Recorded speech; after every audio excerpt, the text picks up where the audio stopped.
A esta hora de la mañana damos la bienvenida a Jorge Benavides, constitucionalista, decano de la Facultad de Jurisprudencia de la UTE. Bienvenido, Jorge, a nuestro programa. Vamos a analizar el primer año que se está cumpliendo de la nueva Corte Constitucional. Se tenía mucha expectativa sobre el papel que jugaría durante este año la Corte Constitucional, principalmente frente a la recuperación de la confianza de la ciudadanía frente a una institución que, pues créalo o no, se politizó y empezó a tomar decisiones políticas sobre los derechos humanos y constitucionales de la población. Buenos días, Janet. Gracias por la invitación. Sin duda, la función que tiene la Corte Constitucional para permitir que camine el Estado constitucional de derechos es fundamental. Como usted lo señala, garantiza que la Constitución se respete, que la Constitución sea vista como ese orden jurídico fundamental de la comunidad y, por otro lado, que se respeten los derechos de los ciudadanos. Hay un balance, me parece, favorable, toda vez que de a poco la ciudadanía empieza a confiar en las instituciones. Ganarse la confianza de los ciudadanos por un trabajo que tenga unas características de eficiencia, que hable de imparcialidad, que motive bien sus fallos, porque la forma en que tienen de legitimarse los jueces es a través de la justificación racional de sus fallos y que lo hagan a tiempo. En esa medida, por ejemplo, se puede destacar el tema de que se resuelve siempre las causas en orden cronológico, es decir, por el ingreso. Y estas cosas dan cuenta incluso de un esfuerzo que fue interesante. Desde una perspectiva objetiva hay que analizar que cuando se posesionó la Corte se hizo unas reformas al reglamento con la finalidad precisamente de despachar las causas en orden cronológico y por otro lado también el hecho de garantizar siempre la imparcialidad de los justiciables. El orden cronológico garantiza que todos tienen el mismo derecho y sus derechos valen igual frente a todos los demás. No importa quién seas, cuál sea tu incidencia en el poder o el escándalo que se haya producido detrás de esa demanda de inconstitucionalidad. Así es, sea una acción extraordinaria de protección, por ejemplo, cuando una sentencia judicial, una decisión judicial violenta derechos de los ciudadanos o como el caso que usted advierte, cuando se demanda la inconstitucionalidad de una norma. Entre otras cosas, también es importante ver que la decisión de haber modificado el reglamento interno con el objetivo de agilitar el tema de admisión. Si hay una de las cosas que dan cuenta de una mejora en el trabajo de la Corte Constitucional, no lo digo yo, ha salido en todos los medios de comunicación, es el hecho de que en temas de admisión, es decir, cuando las personas presentan su demanda y la Corte en primer paso lo que hace es calificar los requisitos de esa demanda, está casi al día la Corte Constitucional. Entonces, bueno, eso también garantiza la tutela judicial efectiva de las personas y también da cuenta de un trabajo que va encaminado hacia dar una justicia constitucional que sea eficiente. Cuando se posesionó la nueva Corte Constitucional había 10.514 causas represadas que venían de anteriores periodos. Actualmente, según datos de las unidades técnicas de la Corte Constitucional, existen 3.331 causas represadas. Es decir, han logrado evacuar muchas de las causas que estaban pendientes de ser resueltas en el periodo anterior, de la Corte Constitucional anterior. ¿Cómo ve usted este rendimiento en número, digamos, en cantidad? En cantidad el tema de la admisión es bastante bueno porque se han puesto al día en cuanto a la calificación de las demandas, se reúnen o no los requisitos. Me parece que un asunto que queda pendiente es agilitar un poco el tema de la sustanciación.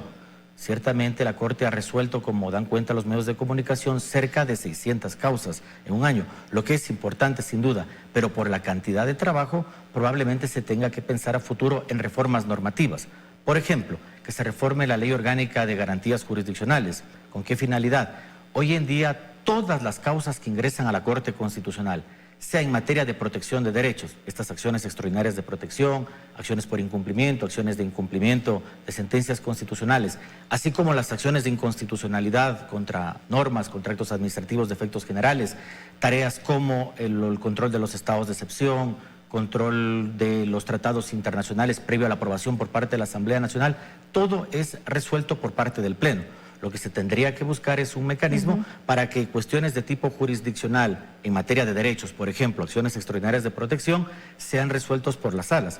Y eso probablemente permita tener mayor agilidad al momento de despachar las causas. Como digo, en el tema de admisión, las cifras son favorables hacia la protección de los derechos constitucionales, pero parece que en el tema ya de la sustanciación, ya para resolver el fondo del asunto, hay un poco de demoras, que viene dado incluso, como señalo, porque todo tiene que ser resuelto por el Pleno de la Corte. cuestión que debe ser analizado también es que como es una corte que tiene un perfil en términos académicos, en términos de trayectoria, son sentencias que son muy bien motivadas. Yo desde la docencia universitaria tengo como uno de los puntos esenciales cuando se estudia derecho constitucional es precisamente el revisar, el estudiar las sentencias constitucionales. Entonces ahí se ve que hay unas motivaciones muy ricas. Por ejemplo, en el caso del matrimonio igualitario, hubo un voto de mayoría y un voto de minoría. Este voto de minoría realmente tenía una gran calidad, así como los votos de mayoría, pero daban cuenta de lo que se resolviera en temas polémicos y eran ponencias bien sustentadas. Y cuando hay fuerte argumentación, lo que existe es una fuerte deliberación dentro del seno de la Corte Constitucional. Entonces, claro, en una medida va, como decimos, por el tema de que todo tiene que resolver el Pleno, pero por otra parte, cuando se trata también de temas polémicos, en donde hay unas buenas argumentaciones de ambos lados, la discusión se alarga ciertamente. Ahora, comparado con otros países y volviendo al tema de la cantidad, otros países también, las cortes constitucionales de otros países tienen tal cantidad de trabajo, es decir, la Constitución es tan violada o constantemente violada y lesionados los derechos de los ciudadanos. Es importante lo que usted señala. Generalmente a las altas cortes en el derecho comparado no suelen acceder en mayor medida. Porque se establece incluso de la normativa que son casos excepcionales los que suben a las altas cortes. ¿Qué función cumplen principalmente las Cortes Supremas, los tribunales constitucionales, las Cortes Constitucionales? Es la de generar lo que se llaman los precedentes, es decir, establecer líneas generales de cómo deben ser interpretados los derechos constitucionales a futuro, que cuando exista un caso similar, un caso análogo a futuro, deba ser resuelto según esas grandes líneas que establecen los altos tribunales. En este caso, lo que complejiza el escenario de la Corte Constitucional es que se vino de un momento de excepcionalidad. Cerca de 14.000 causas, de 13.500 causas, daban cuenta que había un retraso fuerte en la justicia constitucional. Entonces, lo que tocó hacer a los jueces que ingresan, bueno, es poner la casa en orden.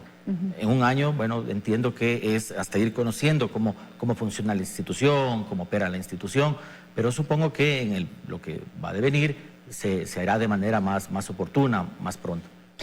Entonces, quizás el problema no está en la ley, en la normativa que actualmente rige a la Corte Constitucional, que le da tanto trabajo y que pone en manos del Pleno de la Corte la resolución de absolutamente todas las causas, sino tal vez trabajar como atrás, como previamente. ¿Qué es lo que está pasando previamente? Porque al ser una corte de última instancia quiere decir que las anteriores instancias fallaron y violaron los derechos de los ciudadanos.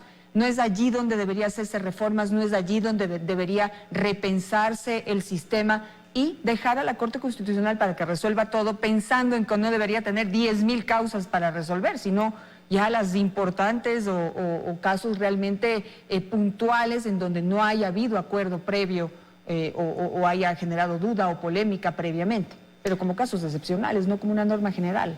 Claro, mire usted, justamente es muy importante lo que señala, porque lo que más llega a la Corte Constitucional son acciones extraordinarias de protección. Reitero, aquellas que los ciudadanos presentan cuando creen que en una sentencia judicial se ha violentado sus derechos. En ese sentido, por ejemplo, es que se establece unos parámetros muy claros en la ley orgánica. Los requisitos para que sea admitida una acción extraordinaria de protección son complejos. Y en esa medida es importante que, bueno, de parte de la Corte se lo está haciendo, es establecer esos requisitos y la calificación mismo de esas demandas para que sean admitidas es bastante complejo. Temas como asuntos de demandas de inconstitucionalidad no son tantas en comparación a los casos de acción extraordinaria de protección. Como bien señala, va más allá del tema normativo. Ciertamente son importantes las reformas legales que se puedan hacer para agilitar el despacho, para que la justicia constitucional pueda ser administrada de modo eficaz, como establece la Constitución, de manera eficiente, con la celeridad debida, pero también la comprensión que tenga el público en general de la función de la Corte Constitucional. Esto es, por ejemplo, que no se convierte en una instancia más.